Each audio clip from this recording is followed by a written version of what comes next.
Wealth, power, and influence. J.P. Morgan had it all. He owned the first billion-dollar company. He dominated the country's most profitable industries. And on multiple occasions, the economy of the United States quite literally depended on the actions of J.P. Morgan. With a simple word or the stroke of a pen, he could save a company from collapse or doom it to bankruptcy. Hated by some, admired by others, there will never be another man quite like J.P. Morgan. This is his story.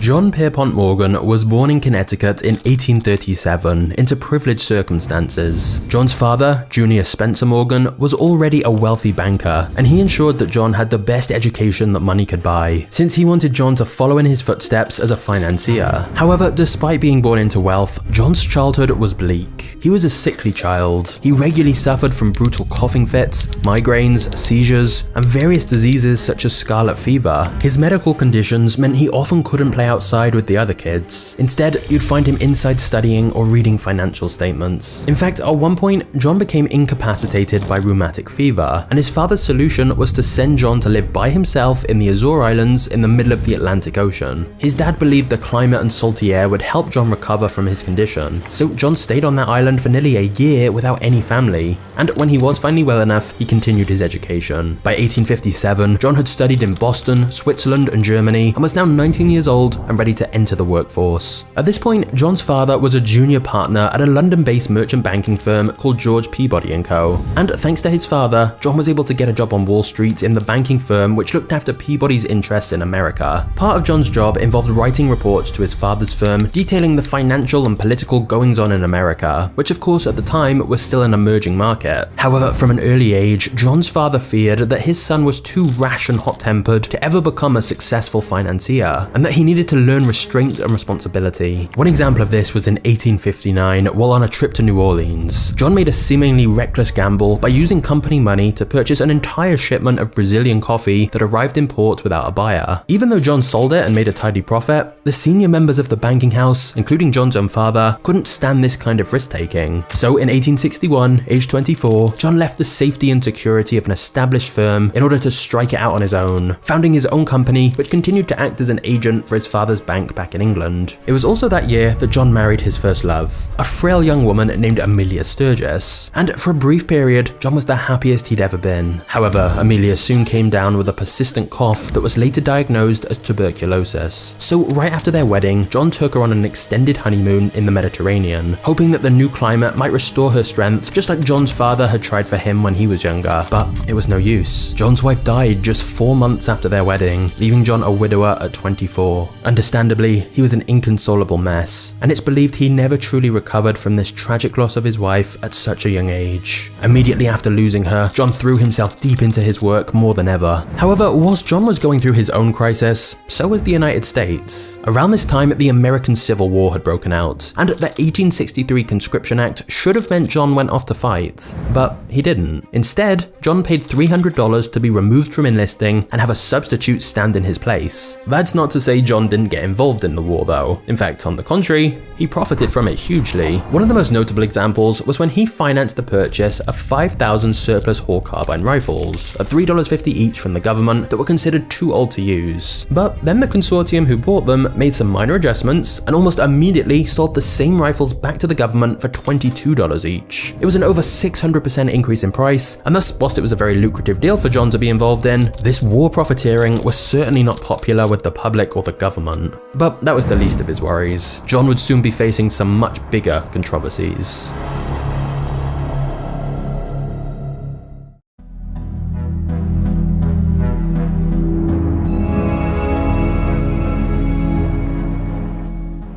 In 1871, John saw the golden opportunity to team up with one of the leading financiers in the country, a banker named Anthony Drexel. Together, they founded the Drexel Morgan & Co. private merchant banking house, which was later renamed to simply J.P. Morgan & Co. And this would be the firm that John would manage for the rest of his life, serving as the precursor to the modern banking titan we know today as JPMorgan Chase. Now, early in John's career, he'd mostly just been a facilitator of deals, like connecting wealthy investors and visionaries together in exchange for a cut of the profits. But as John amassed a bigger personal fortune and reputation, he was able to finance many of these projects on his own, and John had already identified his first major investment, the American railroad system. Now, at the time, most of the other big industries were dominated by one single magnate, like Carnegie dominated in steel and Rockefeller dominated in oil. But the railroads weren't monopolized. Actually, it was the opposite. There were so many competing companies that offered very similar routes that they often slashed their prices to try and win customers. But whereas most looked at the railroad business and saw fierce competition, John saw opportunity. He felt the answer was consolidation, merging railroads together rather than competing. That's because John knew that the bigger a business got, the more it could benefit from economies of scale. So John's goal was always to turn multiple small companies into one unified conglomerate. Suddenly, rather than competing against each other and driving down prices, they could set whatever prices they wanted, as they owned all the nearby railroads. So John invested heavily in multiple railroads, which he began consolidating. He'd take over underfinanced railroad companies, streamline their management and operational efficiency, and merge the small companies together into one dominant player that could crush any remaining competitors, which of course he'd then be able to take over as well.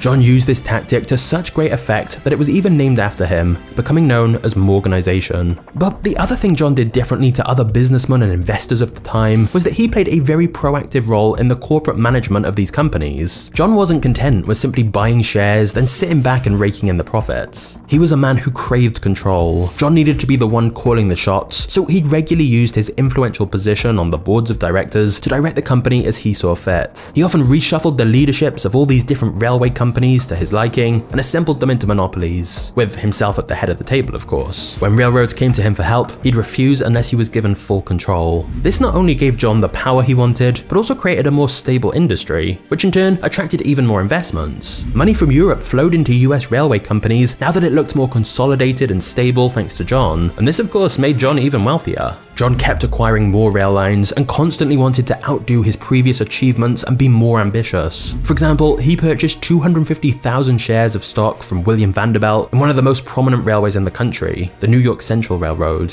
He then took things even further the following year when he executed the largest transaction in railroad bonds ever made in the United States, underwriting the sale of $40 million in bonds to finance the completion of the Northern Pacific Railroad. Before long, John owned 1/3 of all railroads in America, at a time where 60% of America's stock market capitalization consisted of railroad companies. In other words, John was no longer just a wealthy financier, he was literally shaping railroad conglomerates and being heavily involved in reorganizations and mergers, all of which grew his power and wealth further. And his growing reputation as a formidable titan of industry was matched by his intimidating appearance. John had a skin condition called rosacea that inflamed and ruptured the blood vessels of his nose, making it very red and disfigured, whilst he also had rhinophyma, which made his nose much larger and covered in pimples. John was actually very self-conscious about his appearance and got angry at being photographed. According to his grandson, whenever John had a portrait done, he always ordered them to redo his nose to make it look more normal, which is why it's not as noticeable in pictures of him. But his startling facial features, combined with his towering height and his aggressive way of speaking, all meant that John was an intimidating presence to be around. However, in 1901, it seemed John had finally met someone who would stand up to him, President Theodore Roosevelt. You see, John had just consolidated his Northern Pacific Railroad together with 2 other railways in the region and created a massive new holding company called the Northern Securities Corporation. And he'd been able to get away with these kind of monopolistic practices due to his close relationship with the current president, William McKinley. But then McKinley was assassinated, and suddenly Theodore Roosevelt became president, who took a very different view on what John was doing. Roosevelt ordered the Justice Department to file a suit against the company for violating the Sherman Antitrust Act of 1890. Whilst John fought this in court, the company was ultimately split up, and this was just the beginning of a very tense relationship between the two men. When John heard Roosevelt was going to Africa one year, John said, "Good. I hope the first lion that meets him does his duty." For John though, this was merely a small setback. He was already planning something much crazier.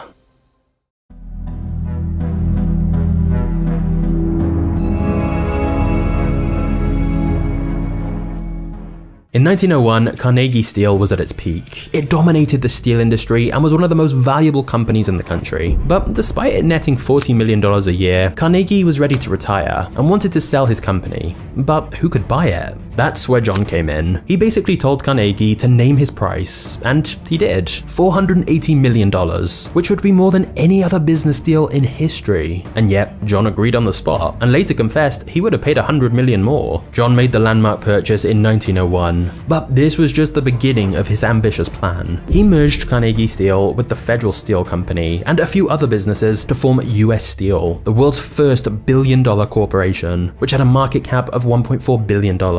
Just to put that in perspective, all the manufacturing in the country was capitalized at a combined $9 billion. This deal gave John control over roughly 2/3 of the American steel production. So basically, two of the largest industries at the time were steel and railroads, and John had seemingly conquered both. And he didn't stop there. John helped finance Thomas Edison's early experiments with electricity. He then played an important role in merging Edison Electric with its competitors in order to create General Electric.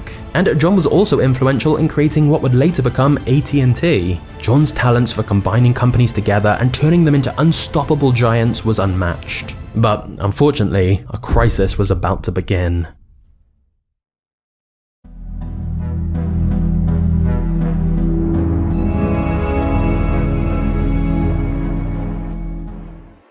In 1893, the United States was facing a depression the likes of which it had never seen before. After several decades of continued growth and unchecked investments, the bubble burst, and the American economy was plunged into chaos. Stocks plummeted, losing almost half their value, thousands of businesses closed their doors forever, hundreds of banks went bankrupt, and unemployment rates skyrocketed throughout the country. The crisis scared off foreign investors, who cashed in their American bonds in exchange for gold, slowly but surely depleting the US reserves. Since at the time, the dollar was still tied to the gold standard, meaning anyone could convert their paper money into physical gold, and thus had more confidence their paper money was actually worth something. As a result, the American government always kept at least $100 million worth of gold bullion on hand to back the dollar. But by 1895, most of that gold was gone, and the dollar's value was in a sharp decline. At its lowest, the government had no more than $9 million worth of gold reserves, which meant that it was in danger of defaulting on its loans at any moment. And of course, this run on gold just spread more panic, having a domino effect where more investors pulled their money out of the US and depleted the reserves even further. The US didn't have a central bank at the time to rescue them, and the situation was extremely dire. President Cleveland understood this was a crossroads moment for America that would forever alter its course. The traditional strategy of simply selling more bonds to the American people wouldn't work fast enough. John knew this was the time for drastic and immediate action, so he traveled to Washington to meet the president and lay out his game plan in order to bring America back from the brink of an economic disaster. John's audacious scheme was to form a private syndicate consisting of the most prominent bankers in the country who would work together with foreign investors to shore up America's gold reserves. His syndicate offered to purchase $65 million worth of 30-year gold bonds using 3.5 million ounces of gold. Thanks to an old Civil War statute, President Cleveland could agree to the deal right then and there without having to wait for approval from Congress. Once Cleveland signed the agreement, John wired his men in New York and told them to act, and in only 22 minutes, they bought out all the gold bonds. John's decisive actions had an immediate calming effect on the volatile financial market and restored faith in the economy.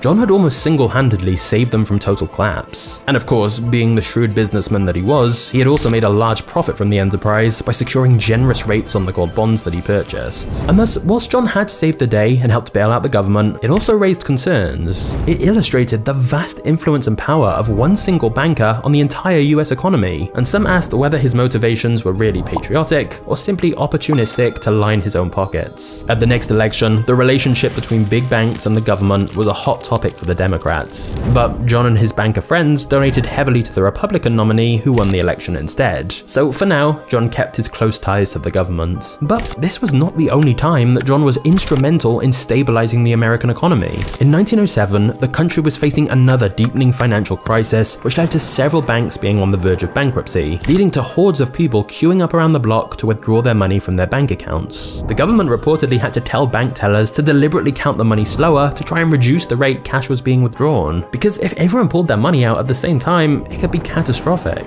By this point, Roosevelt was the president, and as we already know, he certainly did not see eye to eye with John on most things. But the crisis of 1907 was so dire that they both agreed it would be in America's best interest if the government and big business worked together to save the country from falling into a depression. So Roosevelt called on J.P. Morgan to salvage the situation. Once again, John's strategy was to spend a lot of money where it was needed most. He summoned dozens of the leading financiers and leaders of the nation's biggest banks and trusts to join him in his private library on Madison Avenue and decide on the best course of action. John's plan was essentially for them to invest in their smaller competitors. John concluded that although some banks would inevitably fail, others could still be saved. So he and his associates deposited giant sums of money in a number of banks so that they would be able to pay their depositors and avoid declaring bankruptcy. After revealing his plan, John then locked the door while the bankers negotiated amongst themselves, literally locking them in until they agreed on a resolution. By the morning, everyone had agreed with John's plan, and with Roosevelt's approval, the US Treasury also contributed $25 million, showing the level of trust and respect the president had for John's business sense. What's remarkable is that John was 70 years old at this point and negotiated all of this whilst having a terrible cold, meaning he was constantly coughing and sneezing while saving the US economy. But his plan ultimately worked. Lots of capital was injected back into the economy, public confidence was restored in America's banking system, and yet another economic disaster was averted thanks to John's wheelings and dealings. But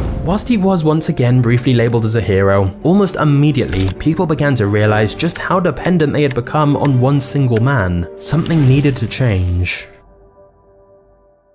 Now, so far we've heard how J.P. Morgan revolutionized the railroads, which changed the way people transported goods. But what about right now? With so many different shipping services available these days, how do you know where to get the best deal? That's where our video sponsor ShipStation comes in. They make it easy to compare prices and delivery times from different carriers, and even help you get huge discounts, like up to 84% off USPS and UPS rates. Normally, it's only the big companies that can benefit from economies of scale like this, but thanks to ShipStation, e-commerce businesses of any size can get the best shipping deals too. Plus, ShipStation saves you so much time. It effortlessly integrates everywhere you sell online, including Amazon, Etsy, eBay, Shopify, and more. That way, you can manage every order from one simple dashboard, as well as automate routine shipping tasks and print shipping labels. And as if that wasn't enough, if you use my link below, you'll get 2 months completely free. So keep growing your business all year long with ShipStation. Go to shipstation.com/magnates today and sign up for your free 60-day trial. That's shipstation.com/magnates.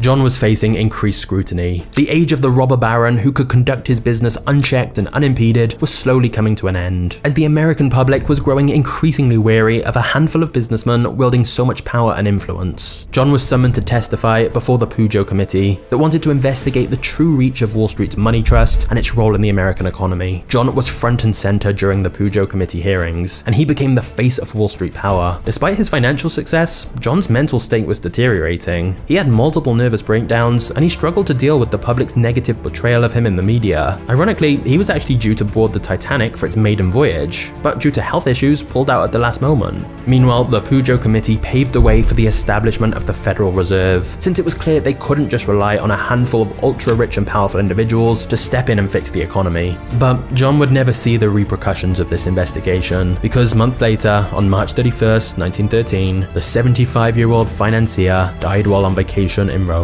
After his death, John's son took over the business and continued its expansion. In fact, even in present day, there are still concerns the bank is too powerful. It's undergone countless acquisitions and mergers over the year, something John himself would have been proud of, like mergers with Bank One, Best Earns, and most notably of all in the year 2000, the merger with Chase Bank to create J.P. Morgan Chase. With an estimated $3 trillion in assets, after 200 years of consolidation in the banking industry, J.P. Morgan Chase is the biggest bank in the world by market capitalization. And so, whilst opinion will be divided on John Pierpont Morgan, there's no doubt his legacy lives on. But personally, when it comes to the era of these industrialists, my favorite story is Cornelius Vanderbilt. Honestly, there was nobody quite like him. And so if you don't know his story yet, you've got to check this video out right here to see his brutal rise to the top. I'll see you there in a second. Cheers.